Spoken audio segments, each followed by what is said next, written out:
여러분, 물에 대해서 사람들이 평소에 잘 생각하지 않는 아주 기묘한 포인트가 하나 있습니다. 오늘 저희 파인만의 길에서 이 이야기를 한번 제대로 파헤쳐 보려고 하는데요. 물을 많이 마셔야 건강에 좋다는 이야기가 아닙니다. 물이 우리 몸의 70%를 차지한다는 이야기도 아니에요. 그런 이야기는 이미 너무나 많이 들어보셨을 테니까요.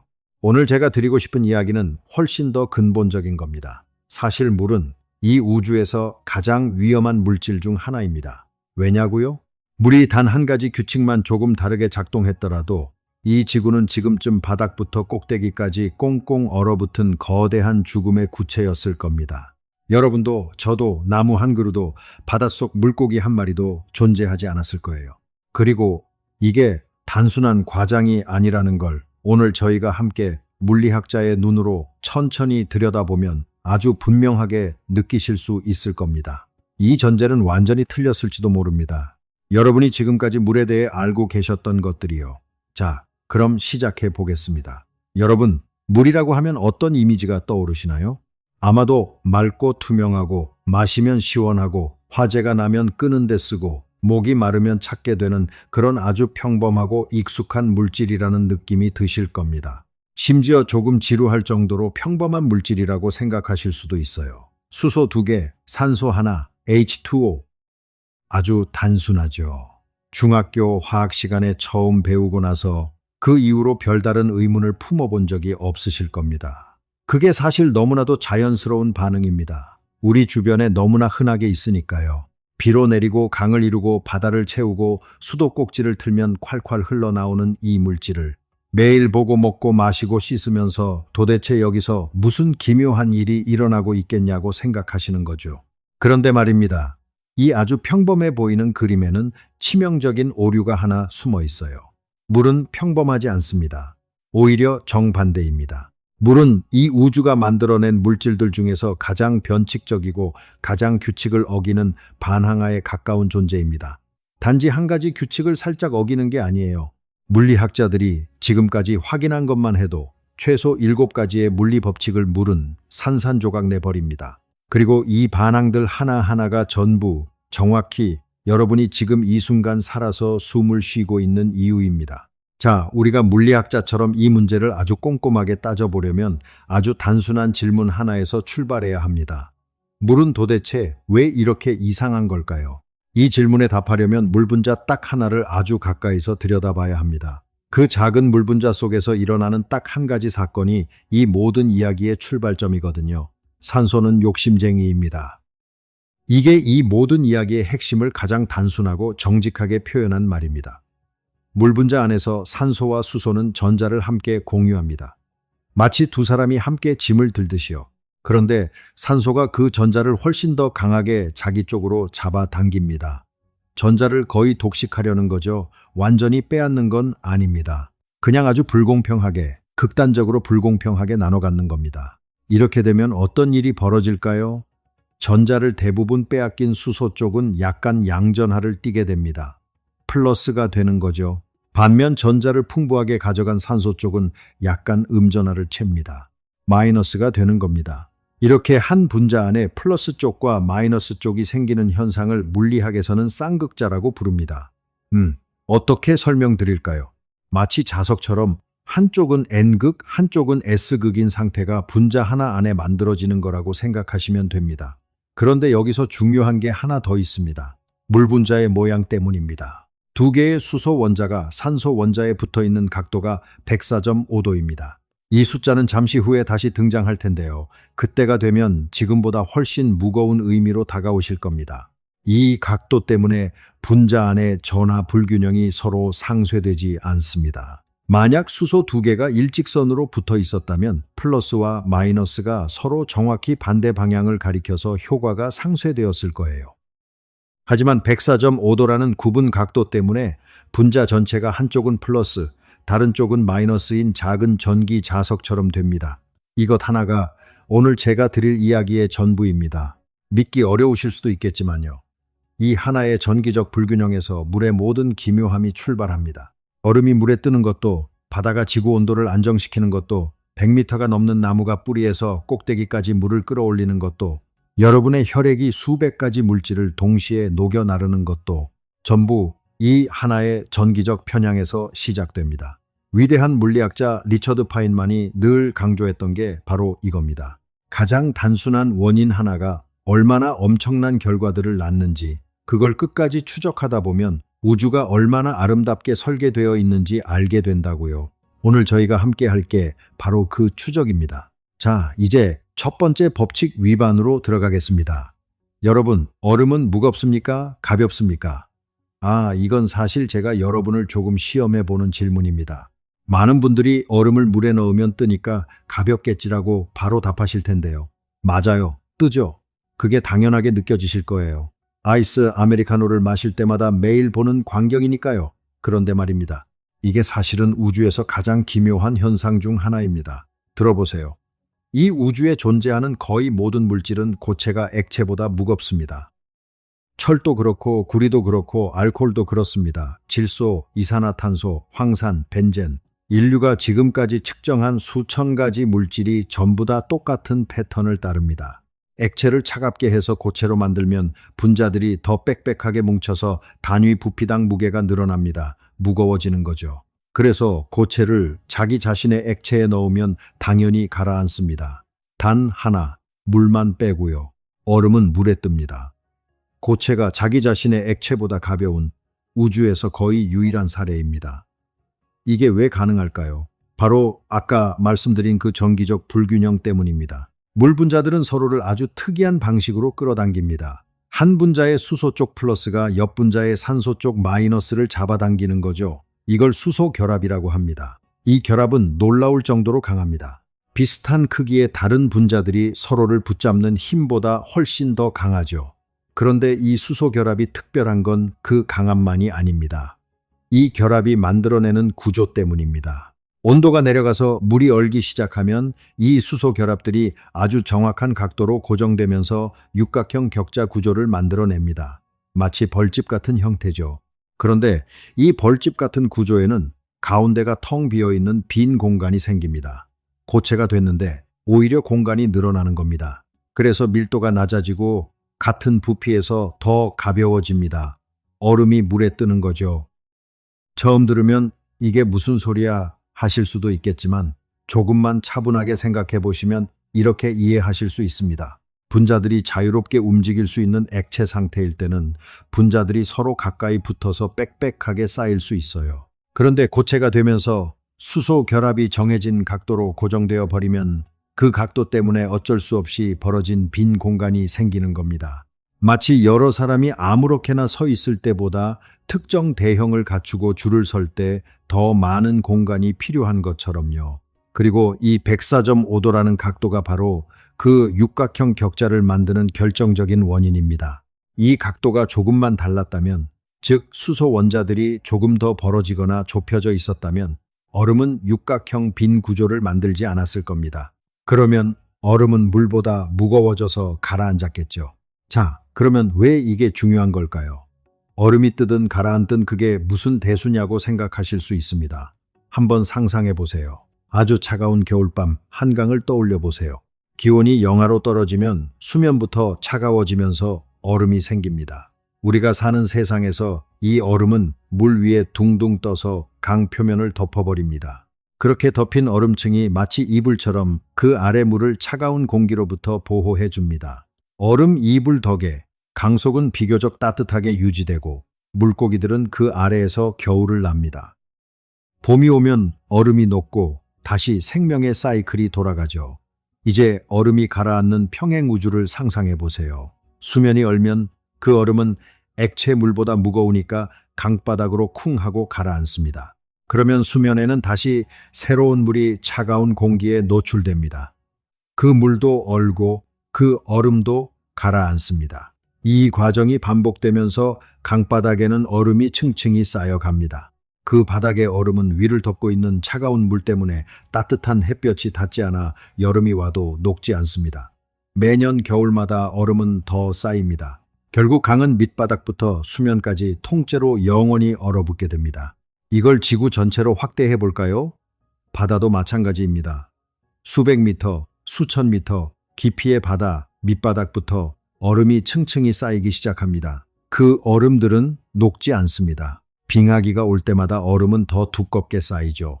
하얀 얼음 표면이 늘어나면 햇빛을 우주로 더 많이 반사해 버립니다. 반사가 많아질수록 지구는 더 차가워지고 더 차가워질수록 얼음은 더 많이 생깁니다.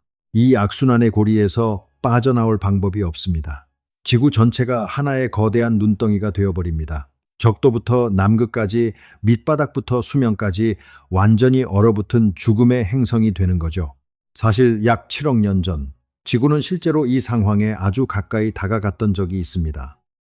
지질학자들이 눈덩이 지구라고 부르는 시기인데요. 빙하가 거의 적도 부근까지 뻗어 내려왔었습니다. 하지만 지구는 살아남았습니다.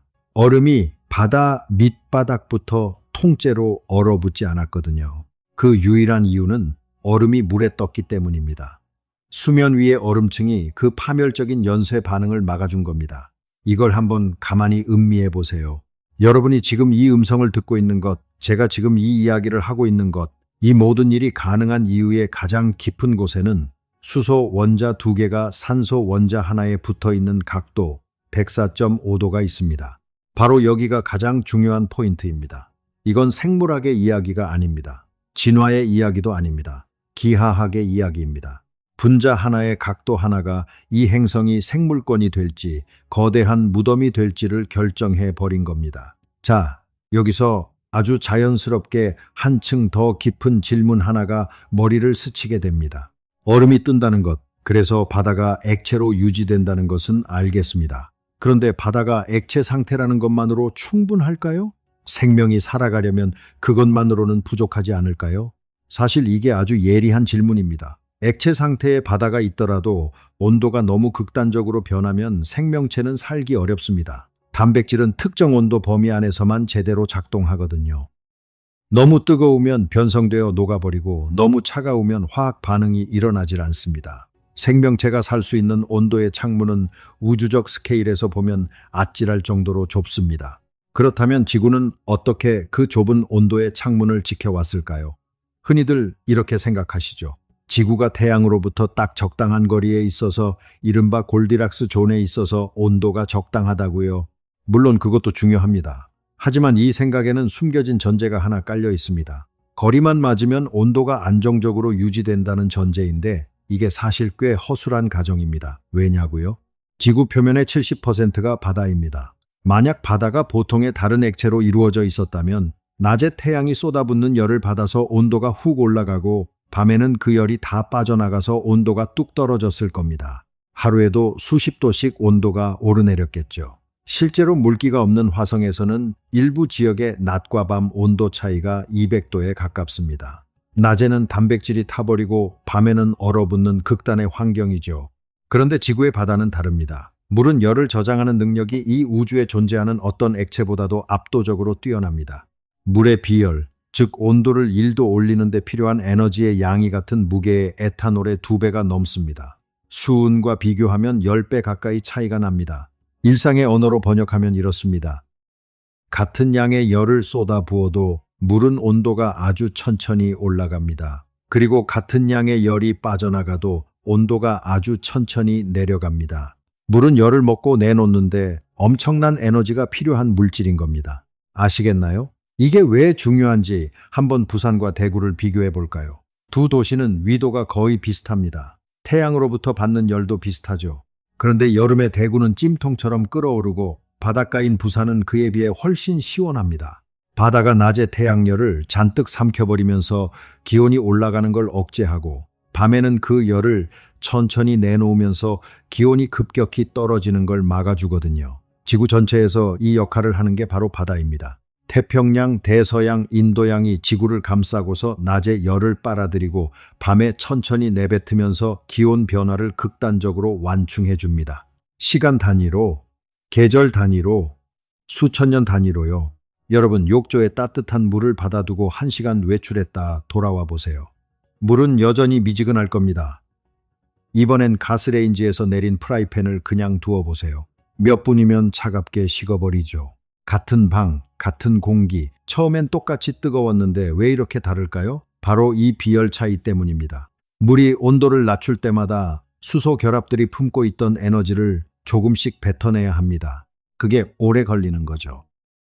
프라이팬 금속에는 그런 거대한 수소 결합 네트워크가 없으니까 열을 훌훌 날려버리는 겁니다. 아까 얼음을 물 위에 띄운 것도, 지금 지구의 온도를 안정적으로 유지하는 것도 전부 수소 결합이 하는 일입니다. 하나의 원인이 두 개의 전혀 다른 방식으로 생명을 지키고 있는 거죠. 이걸 한번 가만히 음미해 보세요. 자, 여기서 아주 자연스럽게 한층 더 깊은 질문이 떠오릅니다.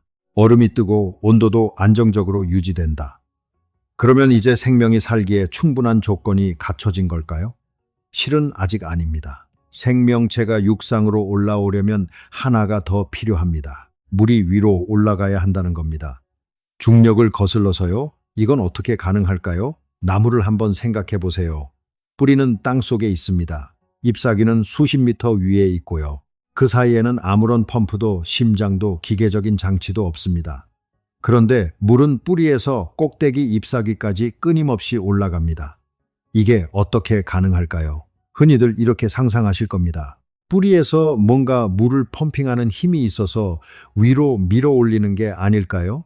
실제로 그런 현상이 일부 있기는 합니다. 뿌리압이라고 하죠. 그런데 계산해 보면 이 힘은 기껏해야 몇 미터 높이 정도밖에 커버하지 못합니다. 10m, 20m, 100m 높이까지 물을 밀어 올리기에는 턱없이 부족하죠. 그렇다면 진짜 이유는 뭘까요? 물이 위에서 당겨지기 때문입니다. 잎사귀 표면에서 물이 증발합니다. 잎사귀 맨 꼭대기에서 물 분자 하나가 대기 중으로 날아갑니다. 그런데 그 분자 바로 아래에 있는 분자가 수소 결합으로 떠난 분자를 꽉 잡고 있었거든요. 그러니까 위 분자가 날아가는 순간 아래 분자가 위로 끌려갑니다. 그 분자가 올라가면 그 아래 분자가 또 당겨지고 그 아래 분자가 또 당겨지고 이렇게 연쇄적으로 당겨지는 힘이 뿌리 끝에 있는 물 분자까지 전달됩니다. 물 분자들이 수소 결합으로 손을 맞잡고 줄줄이 이어진 사슬처럼 맨 위에서 당기면 맨 아래까지 연결된 전체가 함께 올라오는 겁니다. 엔진도 없고 펌프도 없고 심장도 없습니다. 순수하게 분자들 사이의 전자기적 끌어당김 하나만으로 100m 높이를 오르는 거죠. 세계에서 가장 키가 큰 나무는 캘리포니아의 코스트 레드우드입니다. 키가 115m가 넘는 이 나무는 아파트 35층 높이와 맞먹습니다. 1000년이 넘는 세월을 살면서 수많은 빙하기와 가뭄과 폭풍을 이겨낸 이 생명체가 그 115m를 어떻게 물을 끌어올릴 수 있었을까요? 수소 결합이라는 분자들 사이의 작은 끌어당김이 그 전부였습니다. 그런데 여기서 정말 기묘한 사실이 하나 있습니다. 이 나무는 더 높이 자랄 수 있는 DNA를 갖고 있습니다. 세포도 충분히 분열할 수 있고 기둥도 그 높이를 지탱하기에 충분히 튼튼합니다. 뿌리도 더 깊이 뻗을 수 있어요. 그런데 이 나무는 115m를 넘어 더 자라지 못합니다. 왜냐고요? 물이 더 이상 올라갈 수 없기 때문입니다. 물기둥이 팽팽하게 당겨지는 데는 한계가 있습니다. 너무 높이 올라가면 물기둥 안의 장력이 너무 커져서 녹아있던 기체들이 핵을 형성해 미세한 기포를 만들어버립니다. 그 기포가 물기둥을 끊어버리는 거죠. 마치 너무 팽팽하게 당긴 줄이 뚝 끊어지듯이요. 세계에서 가장 크고 강인한 생명체가 멈춘 이유는 생물학이 아닙니다. 물리학입니다. 더 정확히는 수소 결합의 물리적 한계입니다. 이 행성에서 가장 야심찬 생명체도 수소와 산소 사이의 전자기적 끌어당김이 허용하는 선을 넘어설 수는 없었던 겁니다. 바로 여기가 가장 중요한 포인트입니다. 이 이야기는 우리를 아주 충격적인 사실 하나로 안내합니다. 생명의 한계는 사실 물의 한계입니다. 이걸 한번 가만히 음미해 보세요. 자, 이 이야기는 우리를 훨씬 더 깊고 본질적인 진실로 데려갑니다. 물이 중력을 거슬러 위로 올라가는 힘, 표면에서 작은 벌레가 가라앉지 않게 버텨주는 힘, 이것이 바로 표면 장력입니다. 물은 지구상의 액체 중에서 가장 높은 표면 장력을 가지고 있어요.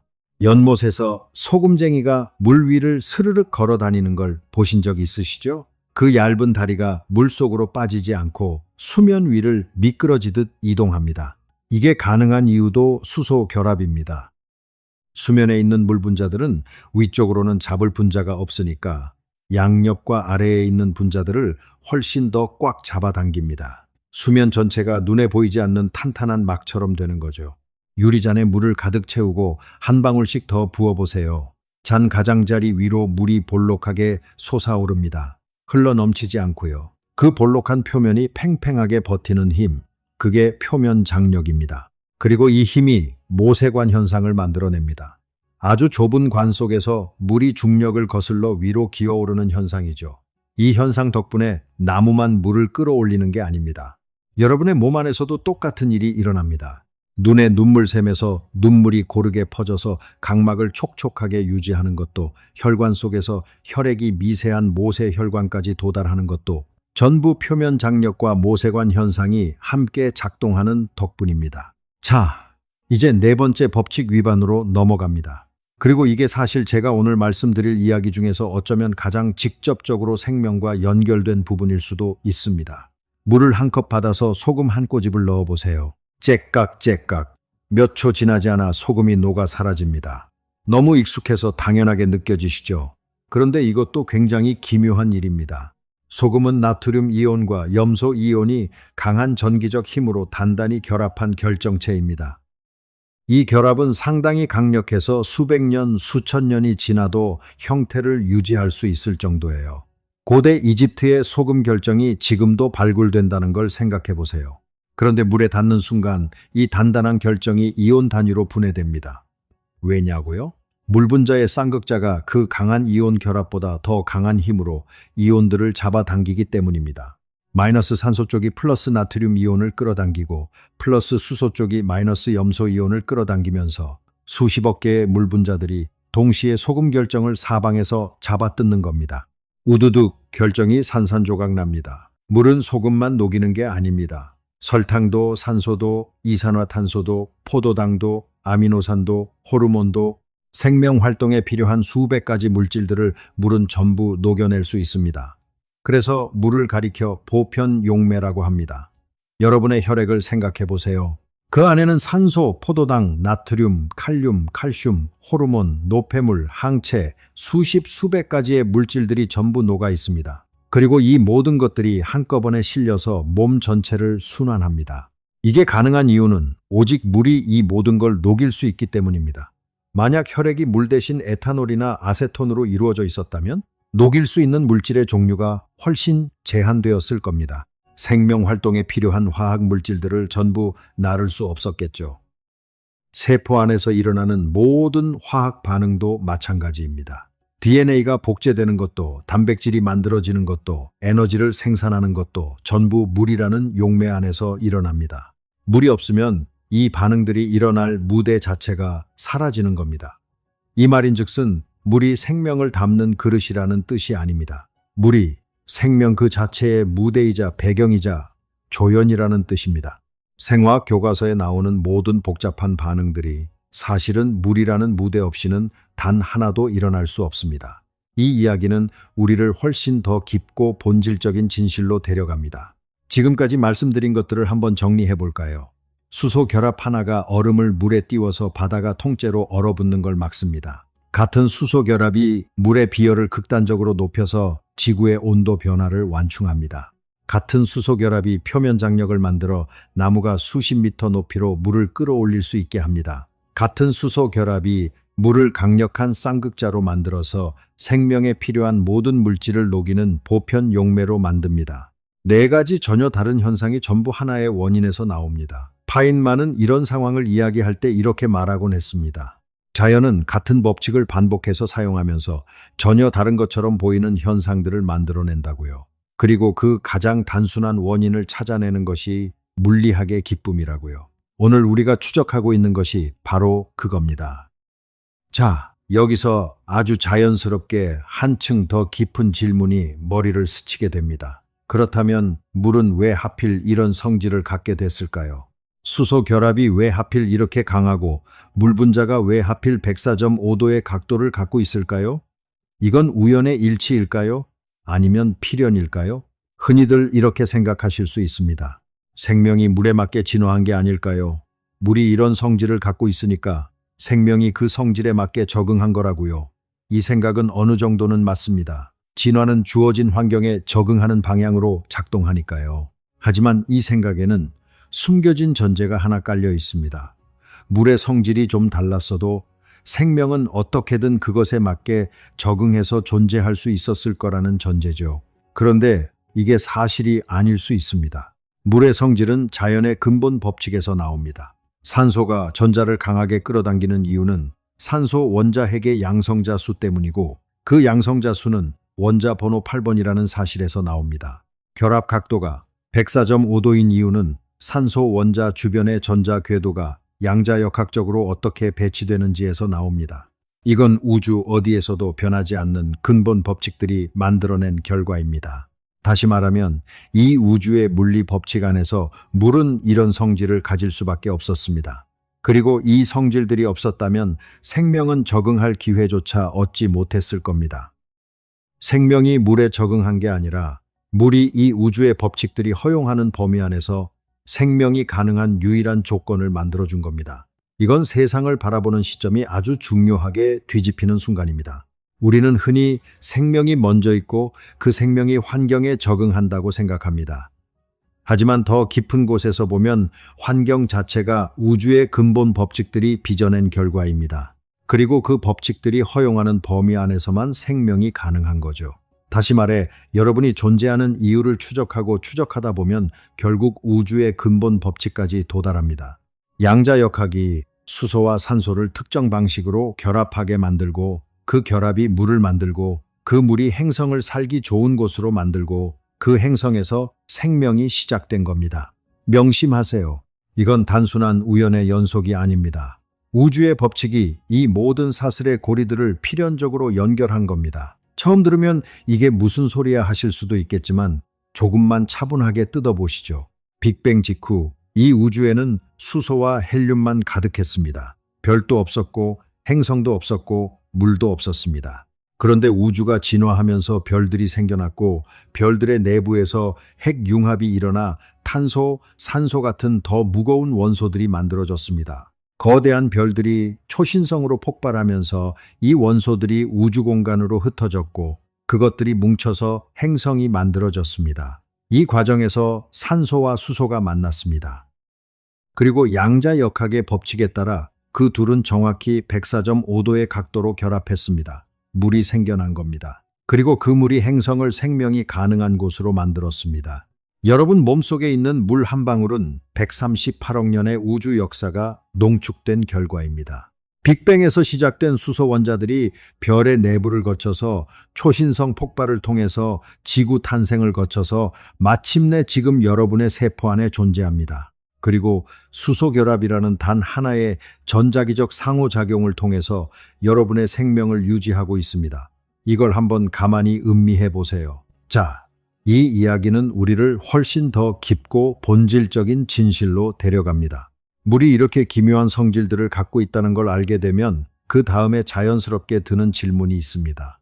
이 우주에 물 같은 성질을 가진 다른 물질은 없을까요? 혹시 물 말고 다른 물질로도 생명이 가능하지 않을까요? 이건 과학자들이 오랫동안 진지하게 탐구해온 질문입니다.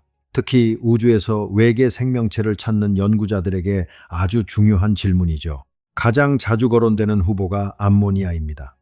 암모니아도 수소 결합을 하고 많은 물질을 녹일 수 있으며 극저온에서 액체 상태를 유지합니다. 목성의 위성 타이탄 같은 곳에서는 암모니아 기반의 생명이 가능할 수도 있다는 이야기가 나옵니다. 하지만 암모니아를 물과 비교해보면 차이가 분명해집니다. 암모니아의 수소 결합은 물보다 약합니다. 비열도 물보다 낮습니다. 녹일 수 있는 물질의 종류도 물보다 제한적이고요. 그리고 암모니아는 생명의 필수적인 산소 기반 화학 반응의 상당수를 지원하지 못합니다. 현재까지 과학이 말해줄 수 있는 범위 안에서 물은 생명에 필요한 조건들을 동시에 가장 잘 충족하는 유일한 물질입니다. 다른 가능성을 완전히 배제할 수는 없지만 적어도 탄소 기반 생명체에게 물은 대체 불가능한 존재에 가깝습니다. 우주를 탐사하면서 과학자들이 제일 먼저 물의 흔적을 찾는 이유가 바로 이겁니다. 화성에서 물이 있었던 흔적을 찾고 목성의 위성 유로파 지하에 액체물이 있을 가능성에 흥분하는 이유가요. 물을 따라가면 생명을 만날 수 있다는 겁니다. 하지만 이 이야기에는 반전이 하나 있습니다. 물이 생명에 이토록 이상적인 물질이라면 역설적으로 물은 아주 특이한 물질이라는 뜻이기도 합니다. 우주의 수많은 물질 중에서 이렇게 많은 비정상적인 성질을 동시에 갖고 있는 물질은 거의 없습니다. 그 특이함들이 정확히 생명에 필요한 조건들을 충족합니다. 이게 우연일까요? 아니면 이 우주의 근본 법칙들이 생명을 허용하는 방향으로 세팅되어 있는 걸까요? 이건 물리학의 아주 유명한 논쟁인 인류 원리와 연결됩니다. 우주의 상수들이 조금만 달랐더라도 별도, 행성도, 생명도 없었을 거라는 관측이죠. 물의 성질도 그중 하나입니다. 물론 이건 현재 과학이 말해줄 수 있는 범위를 넘어서는 철학적인 질문이기도 합니다. 파인만 자신도 이런 종류의 질문에 대해 아주 솔직하게 말했습니다. 우리는 설명할 수 없는 것에 대해서 솔직하게 모른다고 말할 줄 알아야 한다고요. 모른다고 인정하는 것이 틀린 답을 확신하는 것보다 훨씬 과학적이라고요. 그래서 저도 솔직하게 말씀드리겠습니다. 왜 이 우주의 물리 법칙들이 물을 이렇게 특별하게 만들었는지 그건 아직 우리가 완전히 답할 수 없는 질문입니다. 하지만 그 결과가 어떠한지는 오늘 저희가 함께 추적한 바로 이 이야기입니다. 자, 이제 조금 다른 각도에서 이야기를 바라볼 시간입니다. 우리 이야기의 맨 처음으로 돌아가 볼게요. 물이 평범하고 익숙한 물질처럼 느껴진다는 이야기를 했습니다. 하지만 지금 여기까지 오신 여러분은 아마 더 이상 물을 그렇게 느끼지 않으시겠죠. 수도꼭지를 틀면 콸콸 흘러나오는 이 투명한 액체가 사실은 우주의 근본 법칙들이 빚어낸 기적이라는 걸 이제 아시니까요. 얼음이 뜨는 것도, 바닷가의 기온이 내륙보다 온화한 것도, 나무가 하늘로 뻗어오르는 것도, 여러분의 혈액이 온몸을 돌아다니는 것도 전부 이 작은 물 분자 하나가 104.5도의 각도로 굽어 있다는 사실에서 출발합니다. 그런데 여기서 이 이야기는 아주 기묘하고 흥미로운 방향으로 한 번 더 뒤집힙니다. 물이 이렇게 기적적인 성질을 갖고 있는데 그게 사실 물리학의 관점에서는 전혀 기적이 아니라는 겁니다. 무슨 말이냐고요? 물의 모든 특이한 성질들은 수소 결합에서 나옵니다. 수소 결합은 산소의 전기 음성도에서 나옵니다. 산소의 전기 음성도는 산소 원자핵의 양성자 수에서 나옵니다. 양성자 수는 강한 핵력과 전자기력의 비율에서 나옵니다. 그리고 그 비율은 이 우주가 빅뱅 이후 현재의 상태로 진화해 오면서 고정된 근본 상수에서 나옵니다. 다시 말해, 물이 이런 성질을 갖는 건 이 우주의 법칙이 정해진 순간부터 이미 결정되어 있었던 겁니다. 수소 결합은 그 법칙들이 필연적으로 만들어낸 결과입니다. 기적이 아니에요. 법칙들이 단계적으로 적용된 결과인 거죠. 그런데 역설적으로 그 필연적인 결과가 생명이 가능하게 만드는 정확히 옳은 조건들을 만들어냈습니다. 필연적인 것이 기적처럼 보이는 거죠. 파인만이 물리학을 사랑했던 이유 중 하나가 바로 이겁니다. 자연의 법칙들을 깊이 이해할수록 처음에는 신비롭고 기묘해 보이던 것들이 사실은 아주 단순한 원칙에서 필연적으로 따라오는 결과라는 걸 알게 됩니다. 그리고 그 단순함 안에 담긴 깊이가 미지에 대한 두려움 대신 경이감을 줍니다. 물이 기묘한 게 아닙니다. 물은 정직합니다. 우주의 법칙에 완전히 충실하게 작동하고 있는 거죠. 기묘해 보이는 이유는 우리가 아직 그 법칙들을 충분히 깊이 이해하지 못하고 있기 때문입니다. 이걸 한번 가만히 음미해 보세요. 자, 이제 마지막으로 가장 큰 그림을 한번 그려볼까요? 오늘 저희가 함께 추적해 온 이야기를 전체적으로 정리해 봅시다. 수소 결합이라는 단 하나의 전자기적 상호작용이 있습니다. 이것이 얼음을 물에 띄워서 지구가 얼어붙는 걸 막습니다. 이것이 물의 비열을 극단적으로 높여서 지구의 온도를 안정적으로 유지합니다. 이것이 표면 장력을 만들어 식물이 물을 끌어올릴 수 있게 하고 육상 생태계를 가능하게 합니다. 이것이 물을 보편 용매로 만들어 생명의 화학 반응이 일어날 무대를 제공합니다. 이 네 가지 기둥이 전부 한 뿌리에서 나옵니다. 그리고 이 네 가지 기둥 중에서 하나라도 사라지면 전체가 붕괴합니다.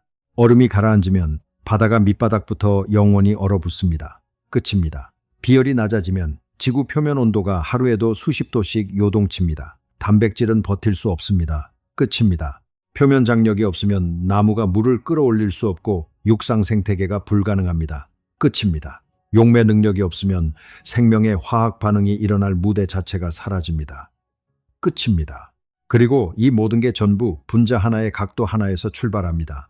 104.5도. 수소 두 개가 산소 하나에 붙어 있는 그 구분 각도 하나가 지금 여러분이 살아 숨쉬는 세상을 만들었습니다. 이 이야기를 처음 접하면 뭔가 이상하다는 느낌이 들 수 있습니다. 이게 진짜 단 하나의 각도에서 나온 이야기라고? 너무 단순하게 환원시키는 것 아닌가 하는 의구심이 드실 수도 있어요. 그게 아주 건강한 반응입니다. 파인만이라면 오히려 그런 의구심을 품는 태도를 칭찬했을 거예요. 그런데 실제로 추적해보면 그 의구심이 틀렸다는 걸 알게 됩니다. 수소 결합 하나가 정말로 이 모든 걸 만들어냅니다. 단지 그 하나의 현상이 서로 다른 스케일에서, 서로 다른 맥락에서, 서로 다른 형태로 나타나는 것뿐입니다. 이것이 물리학이 알려주는 가장 깊은 진실 중 하나입니다. 표면적으로는 전혀 달라 보이는 현상들이 깊이 들여다보면 하나의 원인에서 나온다는 것. 그리고 그 원인은 종종 우리가 상상하는 것보다 훨씬 단순하다는 것. 자, 이제 이 이야기가 우리에게 어떤 의미를 갖는지 생각해 볼 시간입니다. 결론부터 말씀드리자면 물의 이야기는 우리에게 두 가지를 알려줍니다. 첫 번째는 생명이 얼마나 아슬아슬한 균형 위에 서 있는가 하는 겁니다. 분자 하나의 각도 하나가 달랐다면 이 모든 게 없었습니다. 그 사실을 알고 나면 매일 마시는 물 한 잔이, 매일 보는 강과 바다가, 매일 지나치는 가로수 한 그루가 조금 다르게 보이기 시작합니다. 이것들이 모두 아주 정밀한 물리학적 조건들이 겹겹이 쌓여서 만들어진 결과라는 걸 알게 되니까요. 두 번째는 이 우주가 우리가 흔히 생각하는 것보다 훨씬 더 정교하게 연결되어 있다는 겁니다. 빅뱅에서 시작된 수소 원자들이 별을 거쳐서 산소와 만나고 그 둘이 104.5도로 결합해서 물이 되고 그 물이 지구를 살기 좋은 곳으로 만들고 그곳에서 여러분이 태어났습니다. 이 사슬에서 어느 고리 하나를 빼면 여러분은 없습니다. 그러니까 여러분이 지금 이 순간 존재한다는 것 자체가 138억 년의 우주 역사가 연결되어 있다는 증거입니다.